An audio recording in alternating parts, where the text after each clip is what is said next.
Alam ko na may, Short may lang. abilities din ako, pero Wow! Wow! May abilities daw siya mga kadonatics. Legacy ni Bongbong. Oh. Naririnig ko natin na may ginagawa ng ating gobyerno para maibsan po yung pag-increase at presyuhan po ng ating po mga produkto. Masasabi natin na our government is doing their part. Ha? Believe ako sa gobyerno ngayon. Wala kang marinig na pangit o hindi ka nais-nais na mga salita mula sa ating mga kababayan. Lahat po magaganda ang sasabihin po sa kasulukuyang administrasyon. Diba?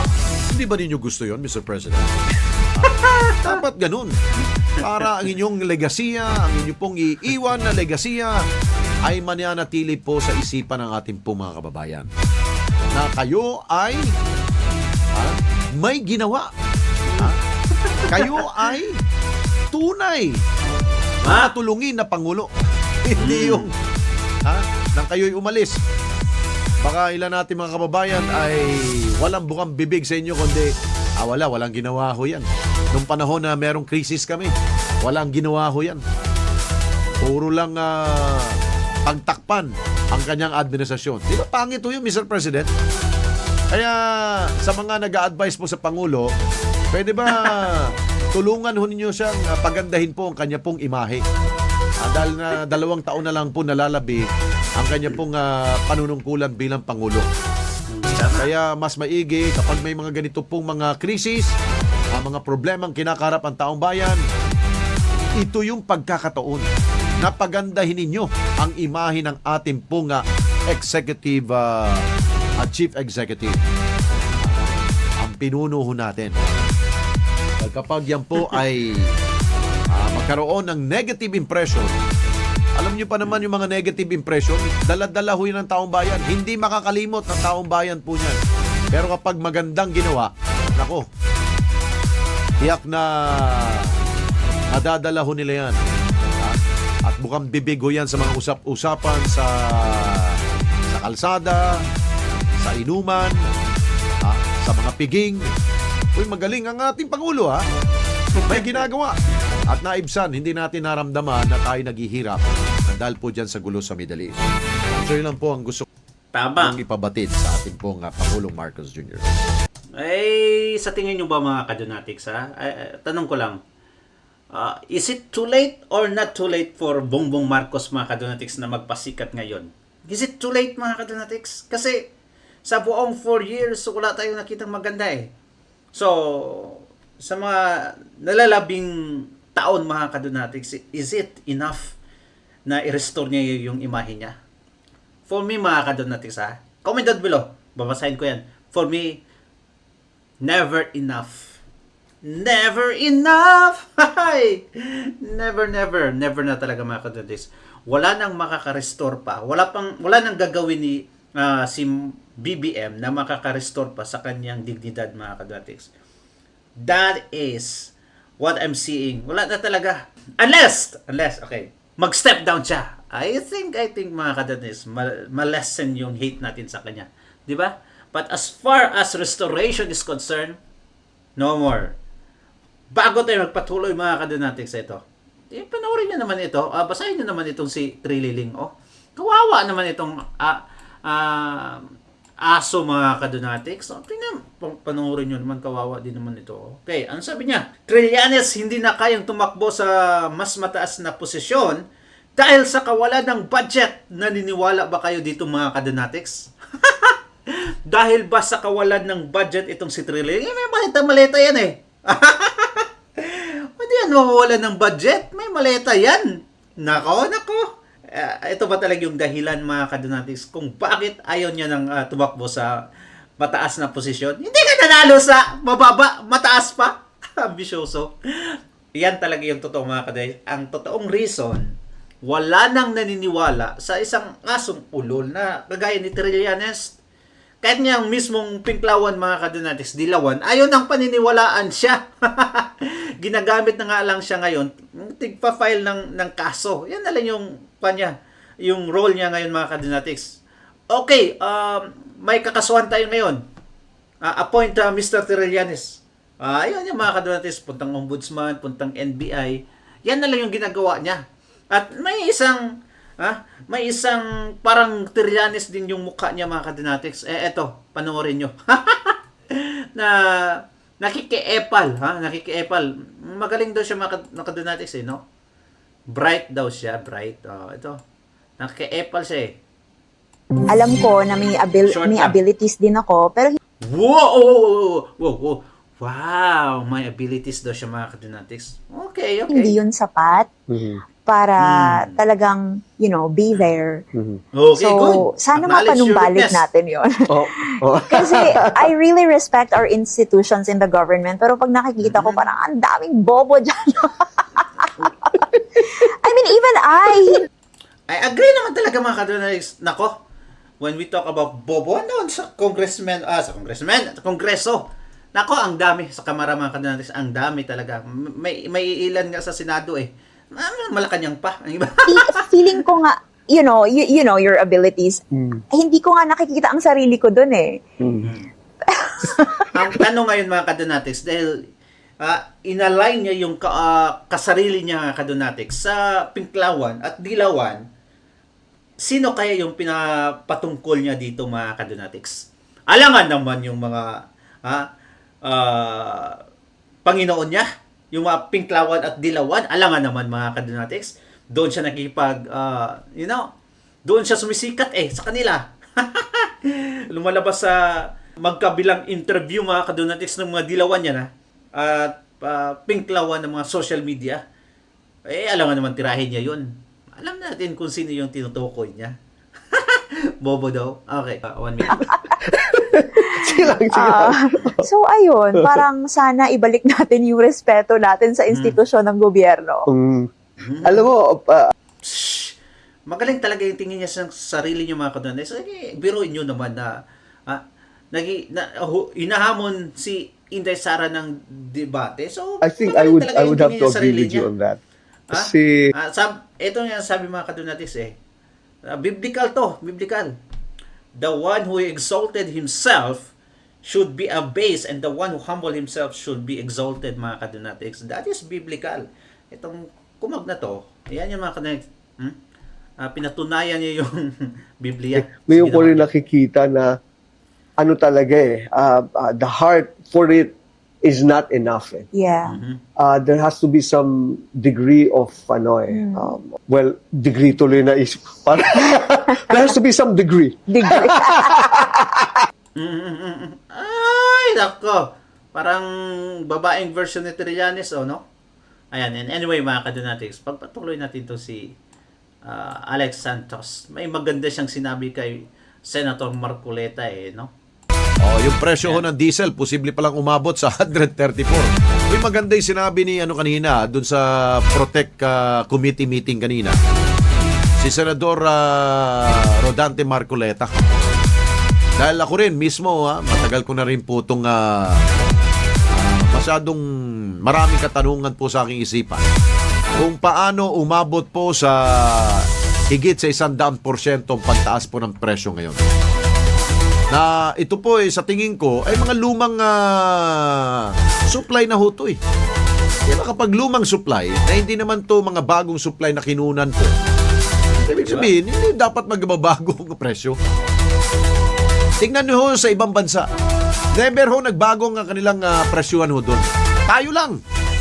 Tayo ho ang kaisa-isa hong bansa na parang pinayagan na, uy, sige, magtaas kayo. Porque tayo po ba ay deregulated? Hindi na ho natin pwedeng sitahin ang mga oil companies? Hindi naman siguro pwede ho yun. Dahil nga, Bago naman ang konti. sabi nga ho ni Senador Marcoleta, ang 100% pagtaas, parang malabo po yun. Kaya siya nga, nag-research nga daw siya Tinignan niya ho sa Malaysia, may Petronas. Sa Singapore, merong Rotterdam's meron na oil na imbakan. Doon pa lamang daw kanyang kinumpute. Hindi naman ganun taas daw ang dapat ang aumento ho sa presyo ho ng diesel at gasolina dito sa ating bansa. Bigla na ho tayo nagulat, no? Lahat tayo nagulat. Pero mo, diesel umabot na ho ng 134 per liter. Paano nangyari ho yun? Tatanungin mo sa Department of Energy, ang sasabihin sa'yo, dahil po yan, tayo po ay deregulated. Hindi yun ang dahilan. Kahit na tayo po ay deregulated, dapat rin po tingnan nyo ang papeles, ang mga dokumento ho nila. Kailan nila na bili ho yan? Kailan ho yan dumating? Kung matagal na hong stock ho yan, dapat kung anong presyo ng binili nila, yun lang yun. May problema, sumasabay tayo eh. Hindi, wala pa naman dumarating na bagong supply eh. Dapat, kung may bagong supply, doon pa lang ho tayo magtataas. Di ba? Hindi yung kung magkano yung mura pa lamang yung kinuha, doon na ho kayo magpapato na mas malaking presyo. Ay, wag naman. Ang tawag ho doon ay kaswapangan na pong tawag ho doon. Di ba? Tapos, pag sinabing, oy, kailangan na ho natin ibaba. Sabihin ng mga oil companies, hindi pwede pa ibaba. Dahil hindi pa ho kami nakabawi. Di ba? Dahil mahal ho namin binili ho yan.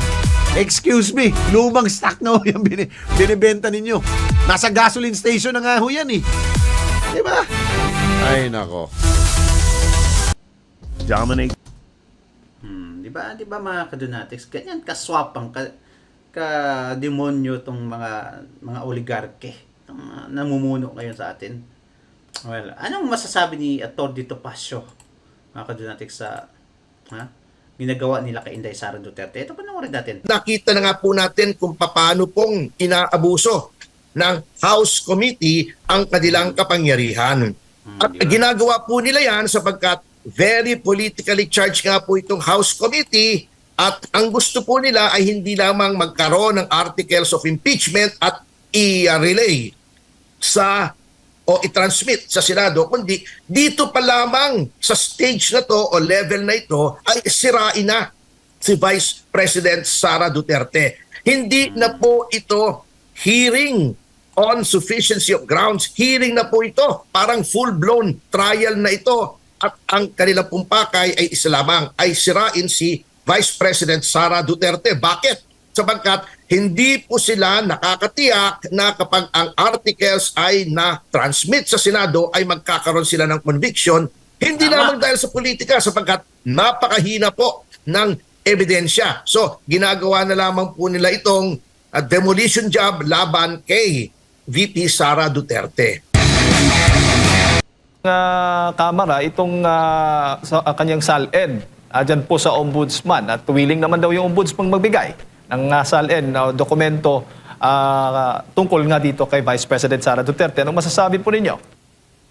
Yan nga po ang kinakataka ko. Alam niyo po, itong ginagawa ng chairman ng Justice Committee, si Representative Luistro, halatang halata naman po na ito po ay labag sa batas. Sabagkat, bagamat sinasabi nila na talagang may hearing dyan sa Justice Committee kung mayroong nagsasampa ng mga impeachment complaints, bakit po sumusobra o lumalabis doon sa kapangyarihan that level? Ano po? Sapagkat ang nakalagay lang po sa saligang batas at sa House Rules na tama sa function ng House of Representatives na mag-initiate ng mga impeachment complaints at ng articles of impeachment ay unang-una, i-determine nila ang sufficiency in form. Pagkatapos po noon, they should determine sufficiency in substance. Kung meron po noon, saka magde-determine ng sufficiency of grounds. Doon po pino-formulate o inilalatag yung article or articles of impeachment. Kung anong impeachable offense, di umano ang ginawa noong impeachable officer. Yun po ay summary in nature.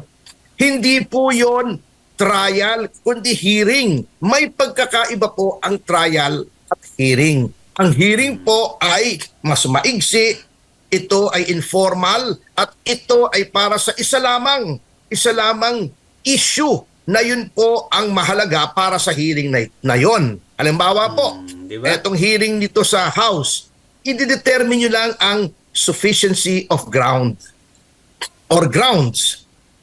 Yan po ay madedetermina o pwede na nating malaman kung ano-anong grounds ang dapat ilagay sa articles of impeachment base po doon sa complaint nung naghain ng reklamo, doon po sa answer noong respondent, and then meron pa po yung reply. Kung meron pong reply, meron din namang rejoinder. Kung wala, syempre wala na po. At meron po yung affidavits, counter affidavits. Doon po lamang sa complaint makikita nyo na yung ebidensya. So, doon lamang po dapat magbase yung determination ng form, substance, at yung grounds. Kung may clarificatory questions man po o may hearing, iyon ay para tignan lamang kung anong gagawing articles base po doon sa ebidensya. Kung may clarificatory hearing, ang tinatanong po ay yung mga taong binabanggit doon sa complaint, sa answer at mga affidavits at mga dokumento na kalakip noong mga sinasabi kong mga complaint, affidavit, or answer, hindi po dapat lumalabas doon. Otherwise, magiging trial na po yun o talagang paglilitis na. At ang may kapangyarihan lamang pong maglitis ayon sa Senado. ating saligang batas ay ang Senado sitting as an impeachment court. Opo. Attorney, bago ko ipasok kay partner Admar, kayo ho ba ay naniniwalang lulusot, papaboran ng Supreme Court yung petisyong inihain kamakailan patungkol nga doon sa paghiling na mag-issue ng TRO ang Korte Suprema laban dito sa impeachment ni Vice President Sara Duterte, considering na masyadong mapolitika po ang issue ito? Ayoko pong magkomento sa isang pending case. Suffice it to state that in my considered opinion ay yun pong mga yung mga petitioner po noon are well within their right sapagkat nakita na nga po natin kung paano pong inaabuso ng House Committee ang kanilang kapangyarihan.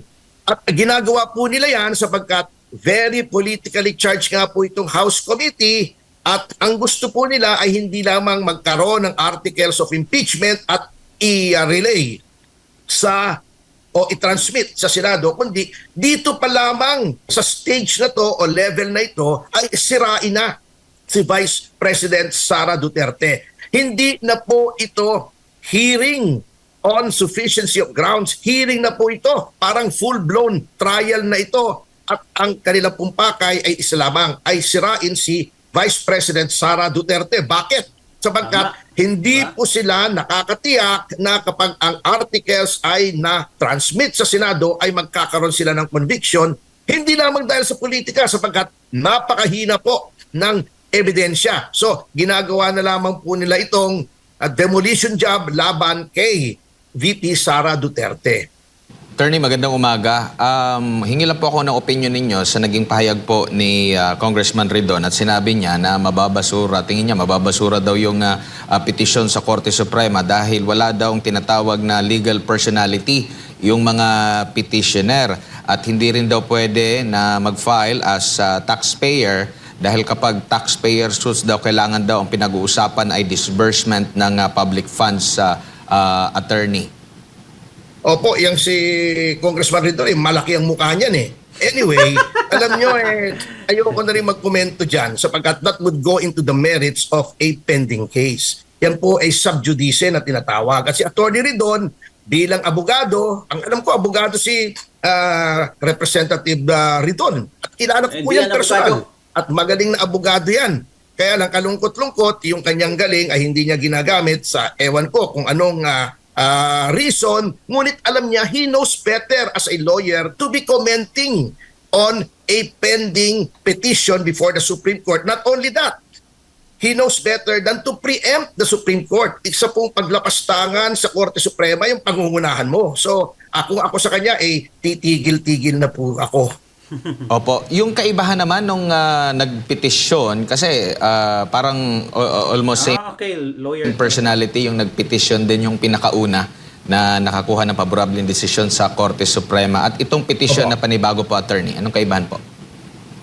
Opo, pareho rin po kung ang tinutukoy niyo po ay yung Duterte versus House of Representatives. Una pong naghain si Vice President Sara Duterte dyan. At definitely, yun ay may legal personality. Ngunit, may pangalawa pong petisyon na kinonsolidate po dyan na inihain po ni Attorney Israelito Torion at iba pang mga personalidad. At yan po ay kinatigan din ng Supreme Court. Sinabi na ng Supreme Court na mayroong personality as taxpayers. So, ayoko nga pangunahan ng Supreme Court, ngunit ganun din po kasi yung pangangatwiran noong petisyon na bago. So, para sa akin, hayaan na po natin ang kataas-taasang hukuman na magdesisyon dito. Bilang abogado, ayokong bastusin ang Supreme Court katulad ng ginagawa ni Representative Ridon at hayaan ko na lang pong magdesisyon ito. Well, tama talaga. Huwag mong pangunahan yung Supreme Court kasi pag ganun ang mangyayari mga kadunatics, parang dinidiktahan ni Ridon yung Supreme Court sa kanilang desisyon mga kadunatics. Oh, well, anyway, comment down below at babasahin natin yan mga kadunatics. Agree ba kayo sa mga sinabi ni Torito Pasha? And of course, agree naman kayo at disagree kayo kay Ridon at kay Trillanes mga kadunatics. Ano sa tingin nyo? Ha? May budget ba siya or wala lang talagang gana or walang tiwala yung mga tao sa kanya kaya hindi na siya tumatakbo? Ha? Comment down below at babasahin natin. Thank you so much mga kadunatics at ingat palagi. Don't forget to like and subscribe. God bless you. Bye-bye.